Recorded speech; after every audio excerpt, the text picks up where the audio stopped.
Good afternoon student. তাহলে আমরা আজকে আমাদের হিউম্যান ফিজিওলজির প্রথম চ্যাপ্টারটা জাস্ট একটু রিভিশন করব, ঠিক আছে? তাহলে এই ফার্স্ট চ্যাপ্টারে হিউম্যান ফিজিওলজির কতগুলো চ্যাপ্টার আছে? এখন আছে ছটা চ্যাপ্টার টোটাল। তাহলে ছটা চ্যাপ্টারের মধ্যে ফার্স্টে যে চ্যাপ্টারটা ছিল ডাইজেশন, সেটা এবছর মানে 2024 থেকে সেই চ্যাপ্টারটা বাদ হয়ে গেছে। তাহলে এখনকার প্রথম চ্যাপ্টার কি? প্রথম চ্যাপ্টার হচ্ছে breathing and exchange of gases. Breathing মানে কি আর এক্সচেঞ্জ মানে কি, এই দুটো সম্বন্ধে আমাদেরকে জানতে হয়। ব্রিদিং কি?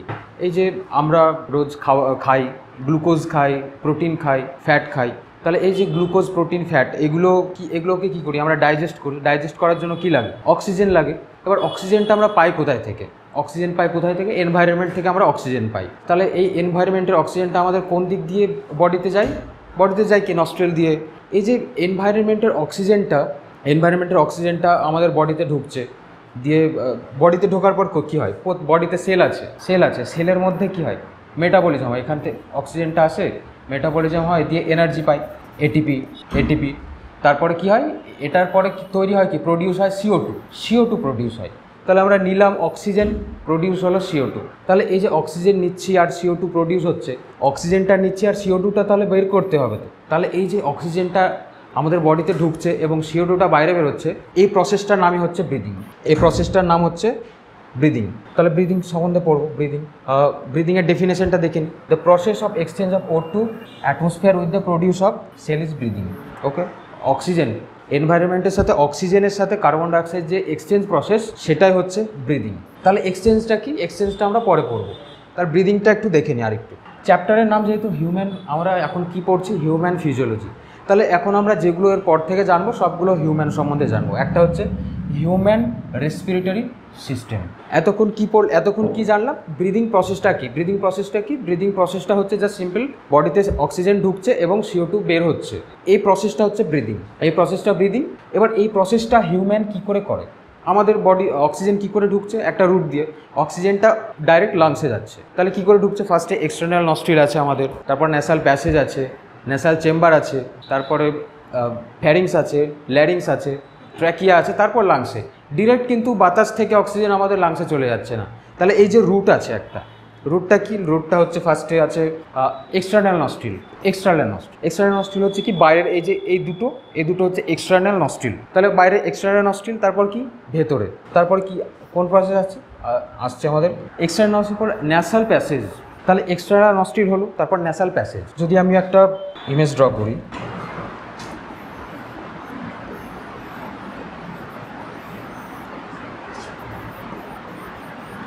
এটা হিউম্যান। তাহলে এটা হচ্ছে নস্ট্রিল, এক্সটার্নাল নস্ট্রিল। এটা কি? এখানে আইজ আছে, এটা হচ্ছে এক্সটার্নাল নস্ট্রিল। তাহলে ফার্স্টে একদম এনভায়রনমেন্ট থেকে এক্সটার্নাল নস্ট্রিল দিয়ে ঢুকছে কীভাবে? এইভাবে এক্সটার্নাল নস্ট্রিল, তারপর ন্যাসাল প্যাসেজ। এই পোর্শনটা হচ্ছে ন্যাসাল প্যাসেজ, তারপর এই পোর্শনটা হচ্ছে ন্যাসাল চেম্বার, তারপর কি আসছে? ফ্যারিংস। এই পোর্শনটা হচ্ছে ফ্যারিংস। তারপর এখানে আছে কমন, যেখানে ল্যারিংস আছে, যেটা ভোকাল কর্ড, ল্যারিংস। তারপর ল্যারিংসের পর কি? ট্রাকিয়ার পর ট্র্যাকিয়া চলে আসছে, তারপর ট্র্যাকিয়া দুটো ভাগে ভাগ হয়ে যাচ্ছে। দুটো ভাগে ভাগ হওয়ার পরে কি? এখানে আছে লাংস, এখানে লাংস আছে, এখানে লাংস। তাহলে দুটো ট্র্যাকিয়া, দুটো ভাগে ভাগ। এবার ভাগটা কোন পোর্শনে হচ্ছে? এই পোর্শনটার নাম কি? এই পোর্শনটা হচ্ছে fifth thoracic vertebra. Fifth thoracic ভার্টিব্রাতে গিয়ে আমাদের এই ট্র্যাকিয়াটা দুটো ভাগে ভাগ হচ্ছে, তারপর কোথায় যাচ্ছে? লাংসে চলে যাচ্ছে। তাহলে এতক্ষণ এই যে রুটটা, আমাদের অক্সিজেনটা, বাইরের অক্সিজেনটা ভেতরে কোন রুটে যাচ্ছে? একদম লাংস পর্যন্ত। তাহলে রুটটা ফার্স্টে কি? ফার্স্টে আছে এক্সটার্নাল নস্ট্রিল। আমি আরেকবার ছবিটা ড্র করছি।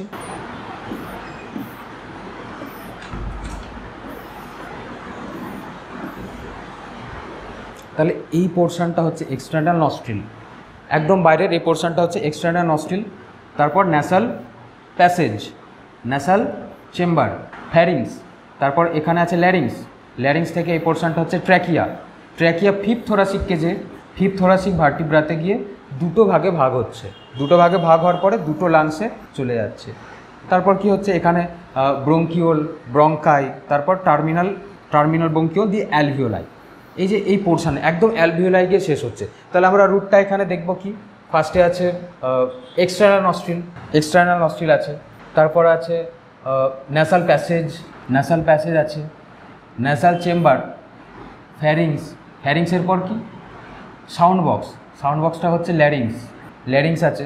তারপর ফিফথ থোরাসিক কেজে গিয়ে মিড যেটা ফিফথ থোরাসিক ক্যাভিটিতে ঠিক আছে, ফিফথ থোরাসিক ভার্টিব্রাতে গিয়ে দুটো ভাগে ভাগ হচ্ছে, তারপর দুটো ব্রঙ্কাই বের হচ্ছে। এখানে এটা বললাম ফিফথ থোরাসিক, তারপর ব্রঙ্কাই দুটো, একদম লাস্ট হচ্ছে অ্যালভিওলাই। তাহলে এক্সটার্নাল নস্ট্রিল থেকে একদম অ্যালভিওলাই পর্যন্ত এই যে এটা হচ্ছে রুট, আমাদের বাইরের অক্সিজেন ভেতরে যাওয়ার রুট। তাহলে এই রুটে অক্সিজেন চলে গেল, এই প্রসেসটা হচ্ছে একটা ব্রিদিং। এবার কি হবে, এখানে হবে এক্সচেঞ্জ। এখানে আছে অ্যালভিওলাই। এবার অ্যালভিওলাইটাকে শেখার জন্য একটু হার্ট সম্বন্ধে জানতে হবে। হার্টের কাজ কি? হার্ট হচ্ছে আমাদের, এটা হচ্ছে 4 চেম্বার হার্ট, এটা আমাদের হার্ট। তাহলে ফার্স্ট হার্ট কি হয়, এখানে আছে লাংস, হার্টের উপরে লাংস, এখানে হার্ট আছে, এখানে লাংস দুটো, তাহলে এখানে দুটো লাংস থেকে কি হয়, এটা হচ্ছে left ventricle, right ventricle, left atria, right atria. Lungs থেকে অক্সিজেনেটেড ব্লাড লেফট অ্যাট্রিয়া থেকে ব্লাড লেফট ভেন্ট্রিকল থেকে টিস্যুতে সারা বডিতে ছড়িয়ে যাচ্ছে। লেফট ভেন্ট্রিকল থেকে ব্লাডটা সারা বডিতে, অক্সিজেনেটেড ব্লাড, ঠিক আছে, অক্সিজেনেটেড ব্লাডটা সারা বডিতে, এটা সারা বডিতে ছড়িয়ে যাচ্ছে। বডি টিস্যু থেকে কোথায় যাচ্ছে, রাইট অ্যাট্রিয়া থেকে রাইট ভেন্ট্রিকল থেকে লাংসে। এই যে এটা হচ্ছে blood circulation, double circulation route. তাহলে এই ব্লাডগুলোতে কি আছে, CO2, আর এদিকে আছে অক্সিজেনেটেড ব্লাড। তাহলে এই যে CO2 ব্লাড লাংসে গিয়ে কি হচ্ছে, এখানে যেটা CO2 ব্লাডটা লাংসে যাওয়ার পরে কি হচ্ছে, CO2টা বেরিয়ে যাচ্ছে, আর যেটা বাইরে থেকে এনভায়রনমেন্ট থেকে যেই অক্সিজেনটা নিচ্ছিল সেটা এক্সচেঞ্জ হচ্ছে। তাহলে এক্সচেঞ্জটা বোঝা গেল কি, তাহলে এক্সচেঞ্জটা হচ্ছে অ্যালভিওলাই লেভেল, এখানে আছে অ্যালভিওলাইয়ের সাথে এই যে অক্সিজেন এবং CO2 যেটা এক্সচেঞ্জ, সেটাকে বলা হয় এক্সচেঞ্জ। CO2 অক্সিজেনটা ভেতরে চলে যাচ্ছে ব্লাডে, আর কার্বন ডাইঅক্সাইডটা লাংস থেকে বাইরে বেরিয়ে যাচ্ছে, এটা হচ্ছে এক্সচেঞ্জ পোর্শন। তাহলে এটা ল্যারিংস, এটা ট্র্যাকিয়া থেকে দুই ভাগে ভাগ হচ্ছে। তাহলে এটা হচ্ছে অ্যালভিওলাই, এই অ্যালভিওলাই লেভেলে হয় এক্সচেঞ্জ। এবার আমরা যদি চলে আসি, লাংসটা আছে কোথায়, আমাদের বডির এই যে লাংস পড়ছি এতক্ষণ ধরে, লাংসটা তাহলে আছে কোথায়, লাংস আছে কি থোরাসিক চেম্বারকে কি করে বলা হয়, থোরাসিক চেম্বারের ওয়ালগুলো কি, একটা হচ্ছে পিছনে কি আছে, পিছনে আছে কি ভার্টিব্রাল কলাম, তাহলে ডরসালি কি আছে, আছে ভার্টিব্রাল কলাম। ডরসাল মানে পিছন, যে কোনো বস্তুর ডরসালি মানে পিছনে, আর ভেন্ট্রালি মানে সামনে, ঠিক আছে। তাহলে ভেন্ট্রালি কি আছে, আছে স্টারনাম, মাঝে কি আছে স্টারনাম। তাহলে এরকম আমাদের স্টারনাম আছে মাঝে, স্টারনাম থেকে কি হয়, এরকম রিবস বেরোয়, আর পিছনে কি আছে, ডরসালি আছে ভার্টিব্রাল কলাম। তাহলে এই রিবসগুলো সামনে আছে স্টারনামের সাথে যোগ আছে, অ্যাড আছে, আর পিছনে ভার্টিব্রাল কলামের সাথে যুক্ত আছে, আর সাইডে কি আছে, রিবস আছে। এর মধ্যে বসানো আছে আমাদের লাংস, তাহলে এর মধ্যে আছে লাংস, আর নিচে আছে ডোম শেপ ডায়াফ্রাম, ঠিক আছে। তাহলে আমরা যদি বলি, তাহলে থোরাসিক চেম্বারের ওয়ালটা কি, সামনে আছে কি, সামনে ভেন্ট্রালি, সামনে মানে ভেন্ট্রাল, পিছনে মানে ডরসাল। তাহলে সামনে ভেন্ট্রালি, সামনে আছে স্টারনাম, ডরসালি আছে কি ভার্টিব্রাল কলাম, যেটা শিরদাঁড়া বলে বাংলাতে। তাহলে পিছনে ভার্টিব্রাল কলাম, সাইডে কি আছে, সাইডে রিবস, এই যে এগুলো রিবস, সাইডে রিবস, আর নিচে কি আছে, নিচে আছে ডায়াফ্রাম। তাহলে জাস্ট এইভাবে বসানো আছে, ঠিক আছে, এইভাবে। তাহলে এটা হচ্ছে স্টারনাম, ঠিক আছে, এটা স্টারনাম, এগুলো রিবস, তার পিছনে আছে ভার্টিব্রাল কলাম। তাহলে স্টারনাম, রিবস, ভার্টিব্রাল কলাম, এর মধ্যে আছে লাংস, আর নিচে কি আছে, নিচে আছে ডায়াফ্রাম, তাহলে একটা এয়ার টাইট চেম্বারের মধ্যে আমাদের লাংসটা বসানো আছে। এবার মেকানিজমটা দেখে নেব একটু, মেকানিজম অফ ব্রিদিং। তাহলে কি, আমরা একবার শ্বাস নিচ্ছি, এটা আমাদের ইন্সপিরেশন হলো, আর নিয়ে তো শেষ না, তারপর কি আবার ছাড়তে হবে, সেটা হচ্ছে এক্সপিরেশন। তাহলে একটা প্রসেস হচ্ছে ইন্সপিরেশন, আর একটা হচ্ছে এক্সপিরেশন। ইন্সপিরেশনে কী করি, অ্যাটমসফিয়ার থেকে আমরা অক্সিজেনকে ভেতরে নিই, আর এক্সপিরেশনে কী করি, ভেতরে যে CO2টা তৈরি হয়েছে সেটা এক্সেল করি। তাহলে ইন্সপিরেশন কি, আমাদের ইন্সপিরেশনে কে হেল্প করে, আর এক্সপিরেশনে কে কে হেল্প করে। তাহলে আমরা এখনই পড়লাম লাংস আছে একটা এয়ার টাইট চেম্বারের মধ্যে, যেটা থোরাসিক চেম্বার বলে। তাহলে একটা লাংস আছে, মানে লাংসের চারিদিক ঘেরা। তাহলে নিচে আছে কি, নিচে আছে ডায়াফ্রাম, ডোম শেপ ডায়াফ্রাম, সামনে আছে স্টারনাম, সাইডে আছে রিবস, এরকম রিবস আছে, আর পিছনে আছে ভার্টিব্রাল কলাম। এবার কি হবে, এটা হচ্ছে কনস্ট্রাকশন আছে। আমি যদি এটাকে এক্সপ্যানশন করি তাহলে কি হবে, এই যা নেগেটিভ প্রেশার হচ্ছে এখানে, আর নেগেটিভ প্রেশার হলে কি হবে, বাতাস বাইরে থেকে ভেতরে যাবে অক্সিজেন। তাহলে এটা যখন লার্জ হচ্ছে, থোরাসিক ক্যাভিটি, থোরাসিক চেম্বারটা যখন বড় হচ্ছে, তখন কি হবে, ইন্সপিরেশন হবে। কারণ কি, নেগেটিভ প্রেশার হচ্ছে, ভেতরে প্রেশার হচ্ছে নেগেটিভ প্রেশার, এটাকে বলা হয় পার্শিয়াল প্রেশার অফ অক্সিজেন। তাহলে এটা নেগেটিভ প্রেশার হচ্ছে, নেগেটিভ প্রেশার হলে কি হবে, প্রেশারকে মেনটেন করার জন্য বাইরে থেকে অক্সিজেন ভেতরে যাবে। এবার যাবে কোন দিক দিয়ে, ফার্স্ট এক্সটার্নাল নস্ট্রিল, তারপর nasal passage, nasal chamber, pharynx, larynx, trachea, trachea 5th thoracic কেজে গিয়ে 2 ভাগে ভাগ হয়ে যাচ্ছে, দিয়ে লাংসে, লাংস থেকে অ্যালভিওলাই গিয়ে শেষ হচ্ছে। ইন্সপিরেশনের সময় কি হচ্ছে, অ্যাটমসফিয়ার থেকে অক্সিজেন লাংসে যাচ্ছে, এটা হচ্ছে ইন্সপিরেশন। এই প্রসেসটা হচ্ছে ইন্সপিরেশন। আর যখন লাংস থেকে আবার অ্যাটমসফিয়ারে কি যাবে, CO2, তাহলে এই প্রসেসটার নাম হচ্ছে এক্সপিরেশন। তাহলে কি হবে, এটা হচ্ছে রিল্যাক্সে আছে। যদি এটা কন্ট্রাকশন হয় তাহলে কি হবে, ডোম শেপ যেটা ডায়াফ্রাম সেটা এরকম আছে, সেটা হবে কন্ট্রাক্ট হলে এরকম হয়ে যাবে। তাহলে কি হবে, এটা যদি কন্ট্রাকশন হয় তাহলে সাইজটা বড় হয়ে যাচ্ছে, ঠিক আছে। তাহলে এই যে সাইজটা বেড়ে গেল, এখন থোরাসিক চেম্বারের সাইজ হচ্ছে এতটা, আগে কতটা ছিল, এতটা ছিল। ফার্স্টে থোরাসিক চেম্বারের এটা ছিল এই পোর্শনটা। যখন ডোম শেপ ডায়াফ্রামটা কন্ট্রাকশন হলো, তখন কি হলো, এক্সট্রা এতটা পোর্শন বেড়ে গেল। তাহলে এতটা পোর্শন বেড়ে যাওয়ার জন্য তাহলে আমার এই যে প্রেশার, নেগেটিভ প্রেশার হলো, সেই জন্য অক্সিজেনটা ভেতরে যাবে। আর এর মধ্যে এই দুটো রিবসের মধ্যে আবার মাসেলস আছে, এরকম প্রত্যেকটা রিবসের মধ্যে কস্টাল মানে কি, কস্টাল মানে হচ্ছে রিবস, আর ইন্টারকস্টাল মানে দুটো রিবসের মধ্যে। তাহলে ইন্টারকস্টাল যে মাসেলসগুলো আছে এগুলো কি হবে, কন্ট্রাকশন হবে। তাহলে কন্ট্রাকশন হলে কি হবে, সাইজটা যেটা দুটো রিবস, তাহলে রিবসগুলো কী হবে, রিবসগুলো সামনে সরে যাবে, আর ডায়াফ্রামটা এরকম ছিল, নিচে সরলো। তাহলে এই যে আলটিমেট ভেতরের যে থোরাসিক চেম্বারের যে সাইজটা বাড়ছে, এই জন্য নেগেটিভ প্রেশার হচ্ছে, এই জন্য অক্সিজেনটা ভেতরে যাচ্ছে। আর যখন এবার কি হবে, এক্সপিরেশন হচ্ছে প্যাসিভ প্রসেস, কোনো এনার্জি দিতে হয় না। আমি শ্বাস নিই তখন কষ্ট করতে হচ্ছে করে, কিন্তু আমি ছেড়ে দিলে জাস্ট রিল্যাক্স হলে আমাকে ছেড়ে দিতে হচ্ছে, কোনো কিন্তু খাটনি করতে হচ্ছে না। তাহলে ইন্সপিরেশন একটা অ্যাক্টিভ প্রসেস, এর জন্য আমাকে এনার্জি খরচ করতে হবে। কিন্তু এক্সপিরেশন কিন্তু অ্যাক্টিভ প্রসেস না, এই এক্সপিরেশন হচ্ছে প্যাসিভ। তাহলে কী হবে, ডায়াফ্রামটা কি সাধারণত কী থাকে, ডোম শেপ থাকে, কিন্তু কন্ট্রাকশন হয়েছিল যখন ইন্সপিরেশন হচ্ছিল, তাহলে ডোম শেপ ডায়াফ্রামটা রিল্যাক্স হয়ে যাবে, আবার যেখানে ছিল সেখানে চলে আসবে, এক্সটার্নাল মাসেলগুলো রিল্যাক্স হবে, রিবসগুলো আবার নিচে চলে যাবে, স্টারনামটা যেটা উপরে উঠেছিল সেটাও ভেতরে চলে যাবে।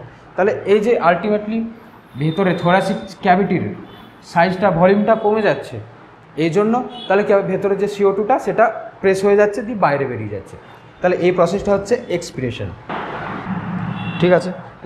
এখানে দেখো আছে, এটা হচ্ছে কি প্রসেস, এটা হচ্ছে ইন্সপিরেশন মানে কি, ভেতর দিকে যাচ্ছে, এয়ারগুলো সব ভেতর দিকে, এরকম তীর চিহ্নগুলো সব ভেতরে আছে। আর এক্সপিরেশনে কি হচ্ছে, তীরগুলো সব বাইরে বেরিয়ে যাচ্ছে। তাহলে কি, এটা CO2 বেরোচ্ছে, এটা হচ্ছে এক্সপিরেশন প্রসেস। আর এটা হচ্ছে ইন্সপিরেশনে কি হেল্প করে, ডায়াফ্রাম কন্ট্রাক্টেড হয়, বললাম যেটা, এটা ডোম শেপ আছে, কন্ট্রাক্টেড হলে কি হবে, সেম লেভেলে চলে আসবে, রিবস স্টারনাম রেজ হবে, এক্সটার্নাল ইন্টারকস্টাল মাসেল যেগুলো, সেগুলো কন্ট্রাক্ট হবে। এবার একটা important topic, respiratory volume and capacity. এটা নিটের জন্য খুব ইম্পর্টেন্ট টপিক, একটা প্রত্যেক বছরই প্রায় একটা না একটা কোশ্চেন আসেই। তাহলে respiratory volume and respiratory capacity, তাহলে এবার এই দুটোর মধ্যে পার্থক্য বুঝতে হবে, কোনটা রেসপিরেটরি ভলিউম, কোনটা রেসপিরেটরি ক্যাপাসিটি। ভলিউম মানে জাস্ট ওরা একটা, ক্যাপাসিটি মানে অনেকগুলো ভলিউম মিলে সেটা হবে ক্যাপাসিটি। তাহলে রেসপিরেটরি ভলিউম কোনটা, যেটা জাস্ট একটা। রেসপিরেটরি ভলিউম কি আছে, ফার্স্টে আছে টিভি, একটা আছে টিভি। টাইডাল ভলিউম, টাইডাল ভলিউমটা কি? আমি নর্মালি বসে আছি, হাঁটাচলা করছি, তখন যেই শ্বাসটা নিচ্ছি এটা নর্মালভাবে, তাহলে নর্মালভাবে যেই শ্বাসটা নিচ্ছি সেটা হচ্ছে টিভি, টাইডাল ভলিউম। টাইডাল ভলিউমের ভ্যালু কত? 500 ml। তাহলে আমরা নর্মালি যখন বসে থাকি, সিনেমা দেখি, টিভি দেখি, তখন আমাদের নর্মালি অক্সিজেন ভেতরে কত যায়? 500 ml। এটা হচ্ছে আমাদের টাইডাল ভলিউম। এবার আমরা 1 মিনিটে কতবার ব্রিদিং প্রসেসটা হয়? ব্রিদিং প্রসেসটা 1 মিনিটে কতবার হয়? 12 থেকে 16 বার। তাহলে আমরা 12 বার ভেতরে শ্বাস নিই, 12 বার ছাড়ি। তাহলে এটা যদি আমি 12 দিয়ে গুণ করি কত হবে? 5 12 60, প্রায় 6 লিটার। তাহলে কী হবে? প্রায় 6 to 8। 8 কী করে হচ্ছে? 12 থেকে 16 বললাম। তাহলে আমি যদি 16 দিয়ে গুণ করি একবার, তাহলে কী হবে? 8। তাহলে কি 12 থেকে 6000 থেকে 8000 ml। তাহলে পার মিনিটে আমরা 6 থেকে 8000 অক্সিজেন ভেতরে নিই আর 6 থেকে 8000 কার্বন ডাইঅক্সাইড বাইরে বের করি। এটা নর্মালি, এটা যখন আমরা স্টেবল শান্তভাবে বসে আছি। এবার আমি জাস্ট বসে আছি, জাস্ট করে আমি একটা জোরে শ্বাস নিলাম, তাহলে আমি একটা নর্মাল নেওয়ার পরেও একটা কিছুটা আমি বাতাস তো নিতে পারছি ভেতরে। তাহলে এটা হচ্ছে inspiratory reserve volume. Inspiratory reserve volume. তাহলে কি হবে? আমরা একটা ফোর্সফুল,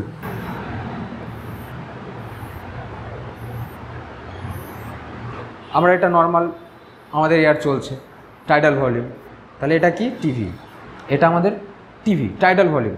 চলতে চলতে কি একবার নেওয়ার পরে আমার কি মনে হলো, আমি ভলিউমটা আরও বেশি নিলাম, নর্মাল নিচ্ছি, নিতে নিতে একটা জোরে করে শ্বাস নিয়েছি, তাহলে কি হবে? ভলিউমটা বেড়ে যাবে। তাহলে এইটা হচ্ছে ইন্সপিরেটরি রিজার্ভ ভলিউম, IRV। তারপর কি হবে? আবার তো ওই ভলিউমটা ছাড়বে। তাহলে ওই ভলিউমটা ছাড়ার কি, যেটা জোরে বেশি নিয়েছিল সেটা আগে ছাড়বে, তাহলে যেটা বেশি নিয়েছিল সেটা ছাড়বে, তারপরে কি টাইডাল ভলিউমটা ছাড়বে। এবার আসছি expiratory reserve volume. Expiratory reserve volume একটা নর্মাল ভলিউম, নর্মাল টাইডাল ভলিউমে চলছে, আমি বসে আছি শান্তভাবে। তারপরে কি হচ্ছে? বসে থাকতে থাকতে আমি হট করে একটা জোরে, মানে 500 ml চলছে আমার, 500 ml নিচ্ছি, 500 ml ছাড়তে ছাড়তে আমি একটা জোরে শ্বাস বেশি ছাড়ার চেষ্টা করলাম, নিতে নিতে বেশি ছাড়ার চেষ্টা করলাম। তাহলে কী হবে? যখন ছাড়লাম ওটা হচ্ছে এক্সপিরেটরি রিজার্ভ ভলিউম। তাহলে আমি এখানে যদি দেখি, এটা চলছে নর্মাল, চলতে চলতে হঠাৎ আমি একটা বেশি ছাড়লাম, তাহলে কী হবে? ভলিউমটা আরও কমে যাবে। তাহলে এটা হচ্ছে এক্সপিরেটরি রিজার্ভ ভলিউম। তাহলে নর্মাল ভলিউম, টাইডাল ভলিউমের থেকে আমি ফোর্সফুলি যতটা এয়ার বাইরে বের করতে পারবো সেটা হচ্ছে এক্সপিরেটরি রিজার্ভ ভলিউম। তাহলে এটা আবার নর্মাল হবে। আর একটা আছে রেজিডুয়াল ভলিউম। রেজিডুয়াল ভলিউমটা কি? রেজিডুয়াল ভলিউমটা হচ্ছে একটু আগে পড়লাম যে আমাদের রুট ফার্স্টে কি এক্সটার্নাল নস্ট্রিল আছে, তারপর ন্যাসাল প্যাসেজ আছে, ন্যাসাল চেম্বার আছে, ফ্যারিংস আছে, ল্যারিংস আছে। ল্যারিংস হচ্ছে এখানে ভোকাল কর্ড, ল্যারিংস আছে, ট্রাকিয়া আছে, লাংস আছে, অ্যালভিওলাই আছে। এর মধ্যেও তো বাতাস আছে, এগুলো তো এক একটা পাইপের মতো। ট্র্যাকিয়া আছে এরকম, এগুলো তো সব পাইপ এক একটা। লাংস, এখানে লাংস আছে।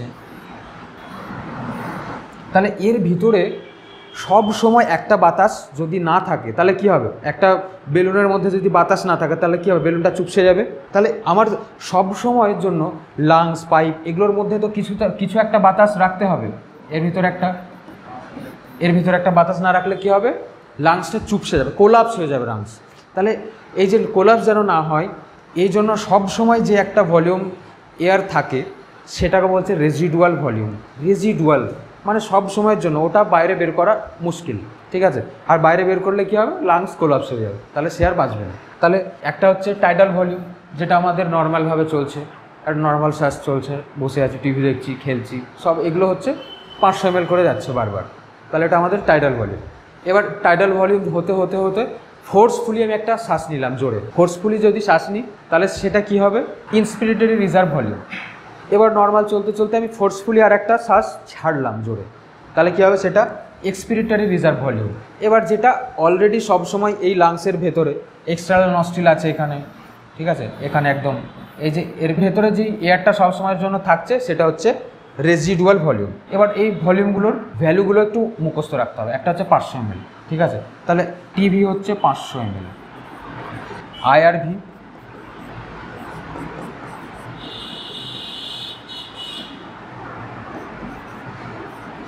3000, ERV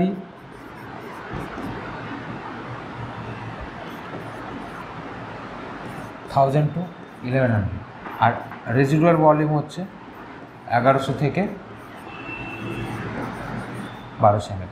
এবার দেখো কি এই তিনটে হচ্ছে আমাদের ফোর্সফুলি নেওয়া, ফোর্সফুলি ছাড়া, নর্মাল ছাড়া। সবসময় আরেকটা জিনিস খেয়াল রাখতে হবে, এটা খুব কনফিউশন হয়, ইন্সপিরেটরিটা 3000 ছিল নাকি এক্সপিরেটরিটা 3000 ছিল। ঠিক আছে, এটা একটা জাস্ট ট্রিক্স হিসাবে মনে রাখতে পারো যে সব মানুষ নিতে চায় বেশি, দিতে খুব কম চাই। তাহলে কি আমরা নিতে ভালোবাসি সব কিছু, তাহলে আমরা নেওয়ার টাইমে কিন্তু আমরা বেশি নিই, কিন্তু দেওয়ার টাইমে কি কম দিচ্ছি, তাই না? এটা একটা জাস্ট নর্মাল একটা ব্যাপার। তাহলে এইভাবে এটা মনে রাখা যেতে পারে, আমরা নিতে ভালোবাসি কিন্তু দিতে পছন্দ করি না একদম। তাহলে কি আমরা ইন্সপিরেটরি করতে ভালোবাসি কিন্তু ছাড়তে গেলে কম। তাহলে ইন্সপিরেটরিটা 5000 3000 নাকি এক্সপিরেটরি 3000, এটা একটা কনফিউশন থাকে এক্সামের সময়। আর একটা হচ্ছে ইআরভি 1100 ছিল নাকি আরভিটা 1100 ছিল। এটা ইআরভি আর আরভি কাছাকাছি ভ্যালু, 1000 থেকে 1100, আর এটা 1100 থেকে 1200।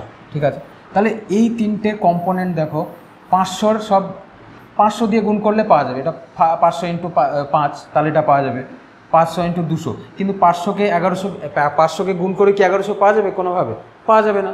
তাহলে কি আমার ইআরভি এই তিনটে ভ্যালু, এটা তো সবসময় রেসিডুয়ালই থাকছে, এটা তো আমি বের করতে পারছি না, তাহলে ওটা আলাদা ব্যাপার, ওকে আমি আলাদা করে রাখছি। তাহলে এই তিনটে হবে 500, মানে 500কে কিছু দিয়ে গুণ করলে কিছু একটা পাওয়া যাবে। তাহলে এটার তাহলে রেসিডুয়াল মানে এক্সপিরেটরি রিজার্ভ ভলিউম যেটা, সেটা আমি 500কে 2 দিয়ে গুণ করলে পাবো, কিন্তু এটা 500কে 2 দিয়ে গুণ করলে এটা পাচ্ছে না, আমরা কোনোভাবেই 1100 500কে করতে পারবো না। তাহলে এইভাবে একটা মনে রাখা যেতে পারে। তাহলে ক্লিয়ার হলো এগুলো ভলিউম। তাহলে এক্সপিরেটরি ভলিউম কী আছে? কারো কোনো ডাউটস থাকলে বলো, আমি মাইকটা অন করছি। ওকে, কারো ডাউটস নেই। তাহলে এতক্ষণ কি পড়লাম? রেসপিরেটরি ভলিউমগুলো পড়লাম। রেসপিরেটরি ভলিউমে কী আছে? টাইডাল ভলিউম আছে, যেটা আমরা নর্মালি নিতে পারি, সারাক্ষণ যেটা নিচ্ছি সেটা হচ্ছে টাইডাল ভলিউম। তারপরে কি আছে? তারপর আছে ইন্সপিরেটরি রিজার্ভ ভলিউম আইআরভি, তারপর আছে ইন্সপিরেটরি রিজার্ভ ভলিউম আছে, এক্সপিরেটরি রিজার্ভ, আর রেজিডুয়াল ভলিউম। এগুলো হচ্ছে ভলিউম, এরা একলা একলা। এবার আসবো রেসপিরেটরি ক্যাপাসিটি। এতক্ষণ যেগুলো পড়লাম রেসপিরেটরি ভলিউম, তাহলে রেসপিরেটরি ক্যাপাসিটিটা কী হবে? ক্যাপাসিটিটা বললাম রেসপিরেটরি ভলিউমগুলো দিয়েই আমরা রেসপিরেটরি ক্যাপাসিটিটা বানাবো। তাহলে এবার কীভাবে আমরা বানাবো রেসপিরেটরি ক্যাপাসিটিটা? তাহলে এটা আমি ক্লিয়ার করে দিলাম। এবার আসছি রেসপিরেটরি ক্যাপাসিটি। তাহলে এতক্ষণ 4টে রেসপিরেটরি ভলিউম হলো, 1 2 3 4টে। এবার রেসপিরেটরি ক্যাপাসিটি ফার্স্টে আছে ইন্সপিরেটরি ক্যাপাসিটি, আইসি, ইন্সপিরেটরি ক্যাপাসিটি। ইন্সপিরেটরি ক্যাপাসিটিটা মানেটা কি? একটা হচ্ছে আমরা কিভাবে নিচ্ছি, একটু আগে দেখালাম, একটা গ্রাফ দিয়েছিলাম এখানে আমি। এটা কি ছিল? Tidal volume. আমরা নর্মাল শ্বাস নিচ্ছি, খেলা করছি, বসে আছি, এটা সবসময় এটা হচ্ছে টাইডাল ভলিউম। তারপর নিতে নিতে হট করে যখন একটা আমি জোরে ফোর্সফুলি যেটা শ্বাস নিলাম সেটা হচ্ছে আইআরভি, ইন্সপিরেটরি reserve volume, inspiratory reserve volume. তারপরে কি?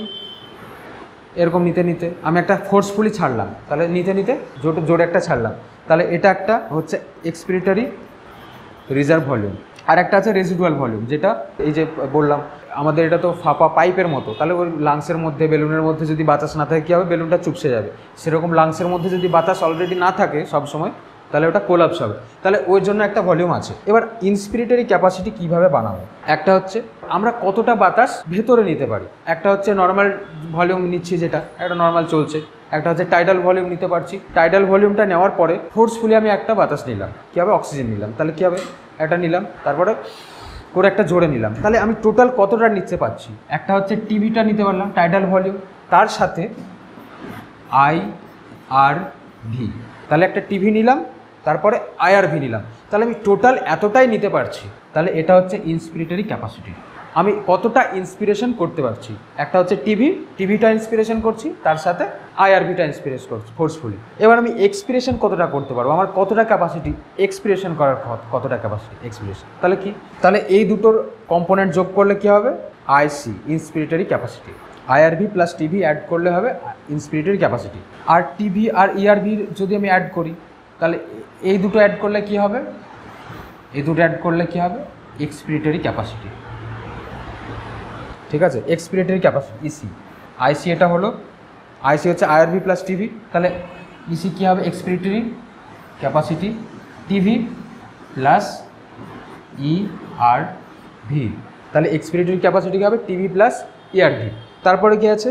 Functional residual capacity, functional residual capacity. এবার এটা কি?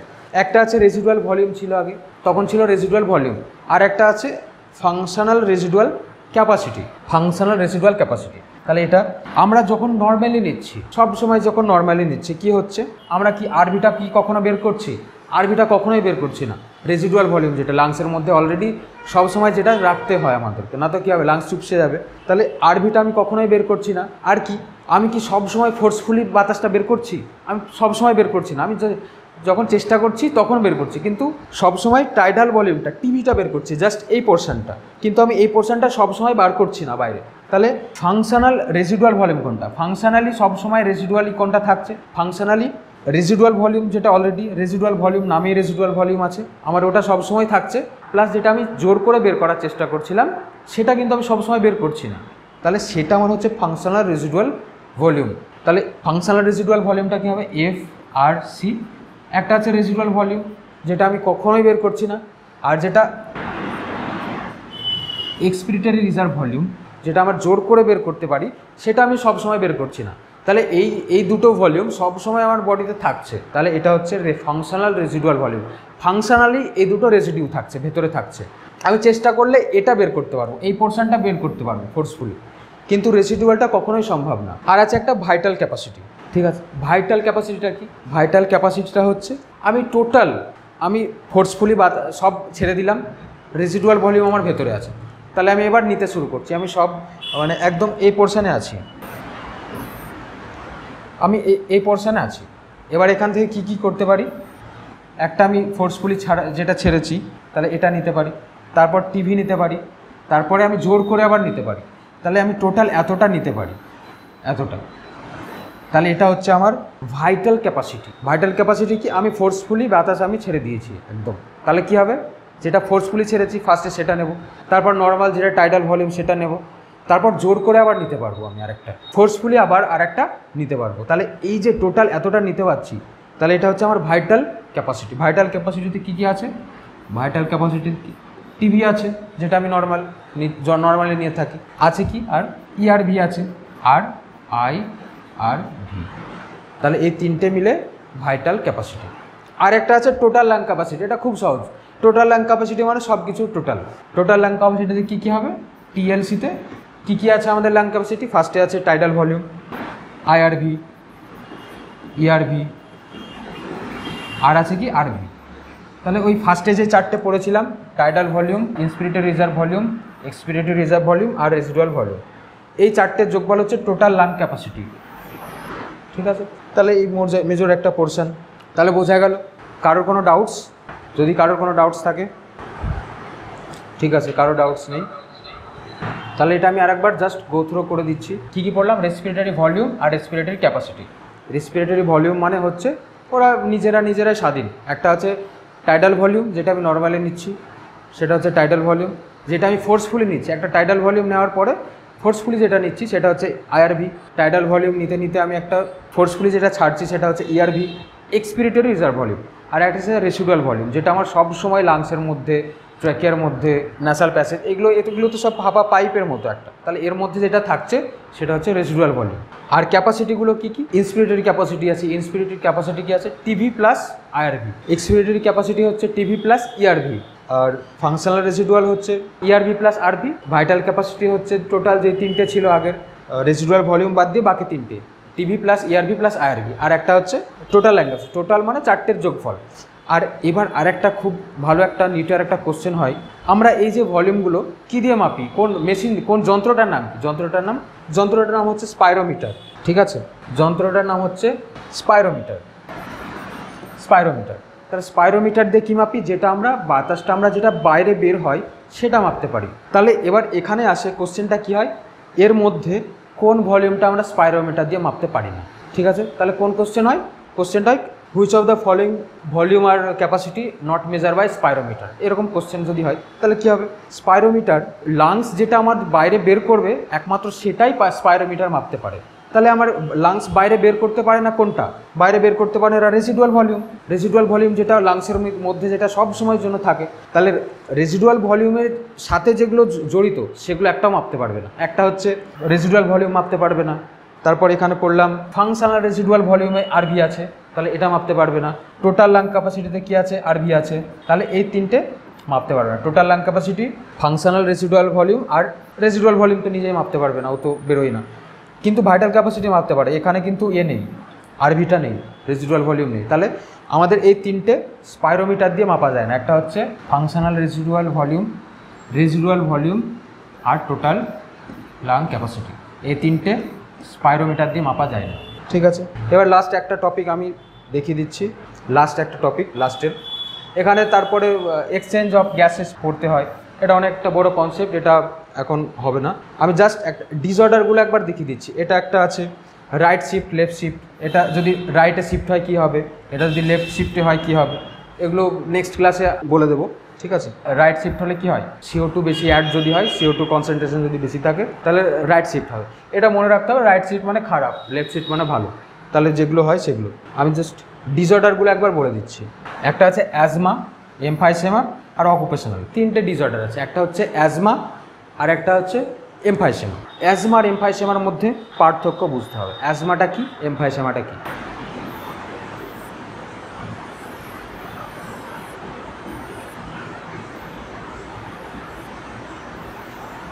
এরকম লাংস আছে, এদিক দিয়ে এয়ার আসছে, এদিকে এয়ার যাচ্ছে।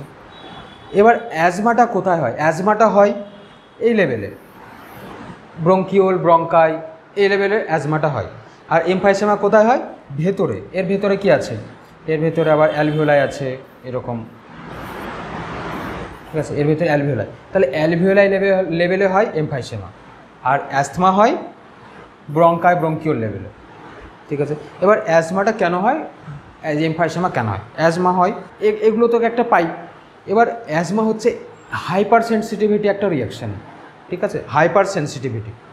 যদি আমার কোনো অ্যালার্জি যদি রিয়াকশান থাকে, আমার যদি অ্যালার্জি থাকে, ডাস্ট অ্যালার্জি বা পরাগ যেটা পোলেন অ্যালার্জি যেগুলো, সেগুলো যদি থাকে, তাহলে কী হবে, নাক দিয়েই তো ঢুকবে, ডাস্টটা কোন দিক দিয়ে, নাক দিয়ে ঢুকবে, নাক দিয়ে ঢুকে কী হবে, বেশিরভাগটাই এই বাইরের লোম এইসবে আটকে যাবে, বাট কিছু পোর্শান তো যাবে, কিছু পোর্শান গিয়ে কী হবে, এই পোর্শানগুলোতে অ্যাটাচ হবে, এগুলোতে ডাস্টগুলো জমবে, এই পোর্শানগুলোতে ডাস্টগুলো জমবে। এবার কী হবে, ইনফ্ল্যামেটরি রিয়াকশান কী হলে, মশা কামড়ালে কী হয়, যদি এখানে মশা কামড়ায় কী হবে, এই জায়গাটা ফুলে যায়, মশা কামড়ালে কী হয়, ফুলে যায়। মশা কামড়ালে ওটা একটা অ্যাকিউট ইনফ্ল্যামেশন, ওটা কিছুক্ষণ বাদ দিয়ে ঠিক হয়ে যায়। এবার কী হবে, সেই রিয়াকশানটা হয়, এটা কী হয়, বাইরে ফুলছে, তাহলে এটা আমার যদি স্কিনের উপরে মশা কামড়ায় কী হবে, এই জায়গাটা এরকমভাবে ফুলে যাবে আর লাল হবে।